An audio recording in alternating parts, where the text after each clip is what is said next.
Unfortunately, I think it is very realistic that the United States will have a draft again. How imminent is that draft? I hope that it's not anywhere or anytime soon.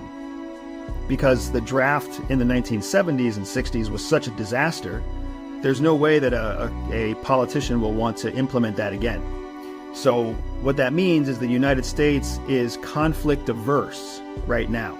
The United States has really become quite conflict averse since the Obama era. They have not wanted to go in guns blazing like you saw during the Bush administration. Since then, the United States has tried to find a way to engage in operations without risking its reputation or really risking its troops. As frustrating as the global war on terror was, and I mean, I served in the global war on terror just like, tens of thousands of other soldiers. Every soldier who served in the line of battle in Afghanistan or Iraq, we all acknowledge that the lives that were lost were terrible and unnecessary losses. And we are all very grateful that we really only lost a few thousand soldiers.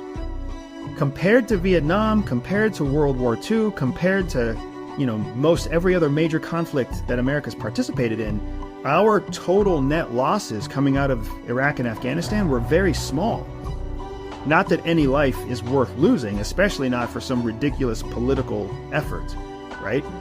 But the fact is, the United States has learned now that Americans don't like to lose American lives to fight somewhere else for someone else on some ideology that doesn't make life better for us here at home.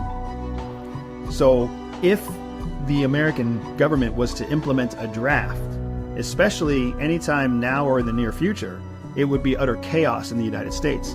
Now that said, we also have to keep in mind that the United States military has failed to meet its recruitment quotas for the last, I think, almost 2 full years. So as Americans are coming of age, they are not joining the armed forces.